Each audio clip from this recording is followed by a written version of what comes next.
Welcome to Preparing for the Unexpected. Today we're going to talk about cyber threats. And I'd like to welcome to the show today Kip Boyle, the founder and CISO of Cyber Risk Opportunities. Kip, welcome to the show. Thanks, Alex. I really appreciate your invitation to be here. I'm glad to have you. This is your first time actually on PFTU, so welcome aboard. Thank you so much. What do you want to talk about today? I heard you got some good stuff. I do. There was an article actually recently released by Economist Times publication, and they listed the top five cyber threats. Now, I know I sent this to you, but I had some questions about some of these because on time we can't really go into too much detail about every single one. But they did have a couple of things listed here that kind of I had questions about. If you Let's don't do mind, it. I'd like to challenge your brain there. Let's do it. And hopefully we can make a difference for some folks who are listening. Yes. Well, one of the threats they have is ransomware evolution and stealth monetization. I've not heard that term before. What does that mean? Oh, stealth monetization.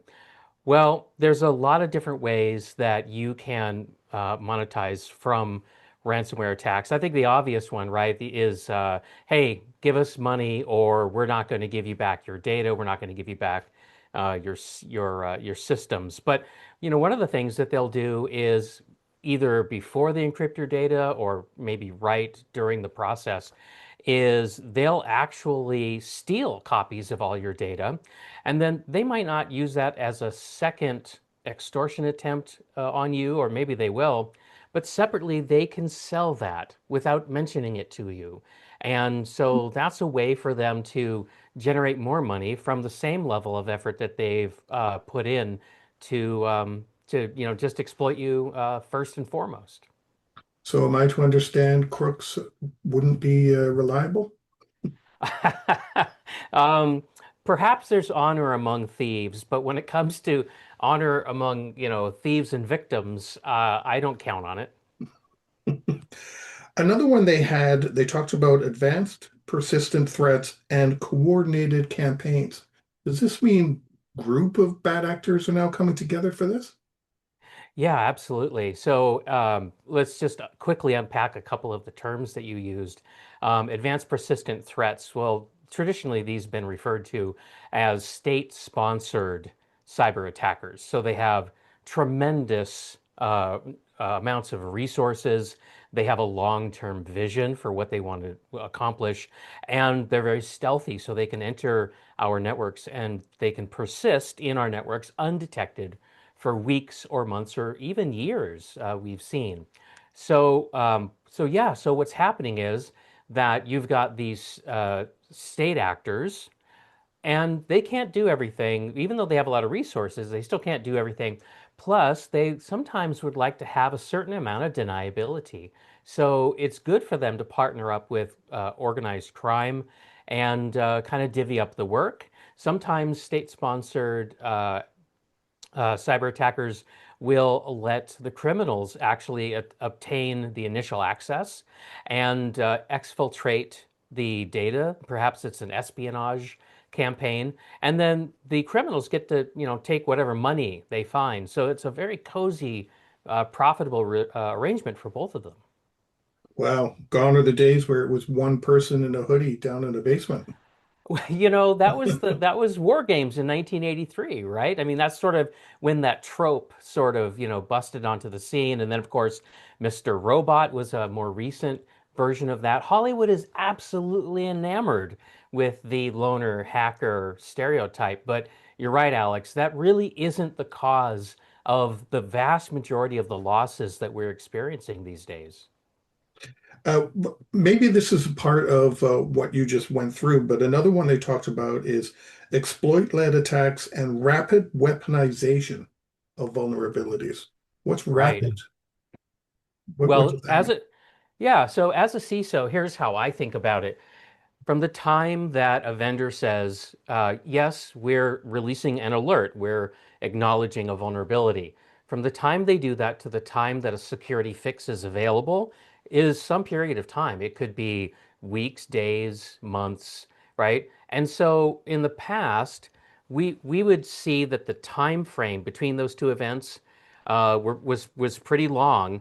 And so the race for us was, can I patch this faster than a criminal can weaponize it, right?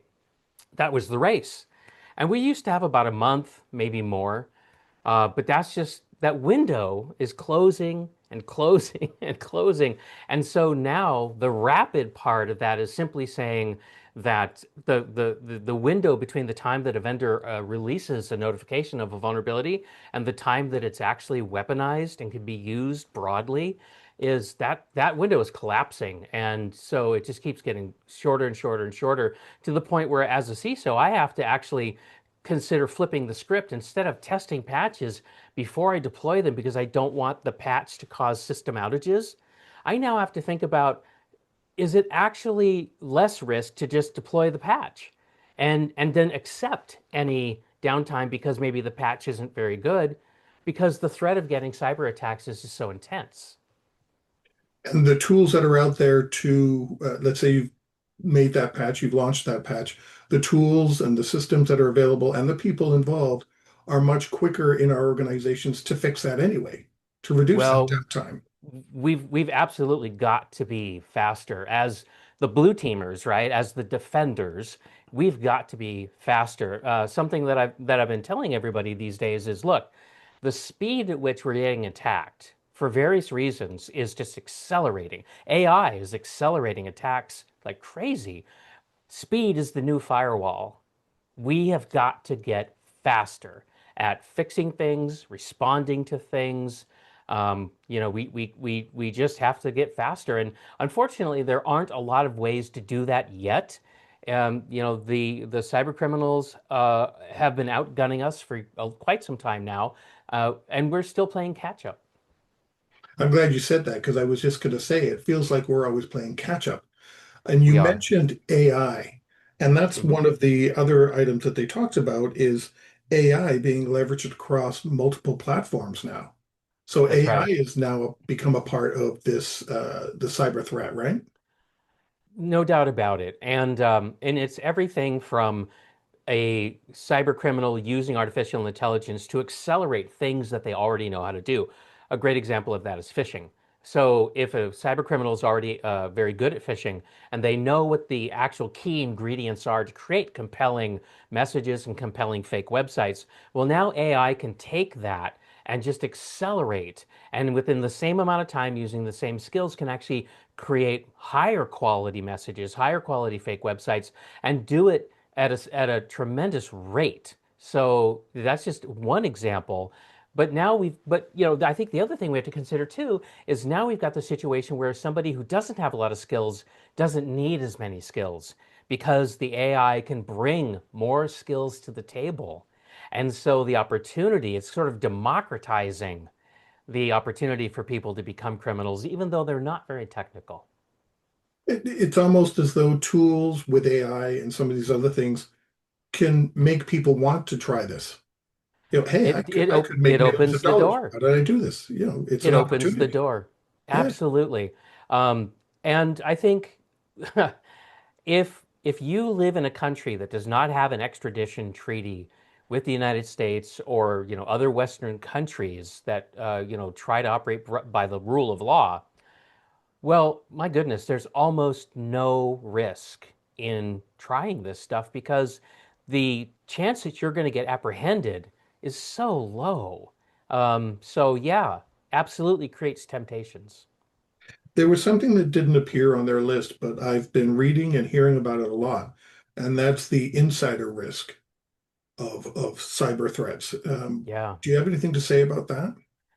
Oh, it's a very important thing for us to pay attention to because not only is it very interesting, and we should pay attention to it, but also because as managers, right? So I'm operating as a chief information security officer, right? So I'm a manager and I have formal authority in my organization. Well, it turns out that my ability to affect whether people are engaging in insider bad activity, I have way more control over that than I do the idea that somebody outside my organization is going to try to send a phishing message, right? Right.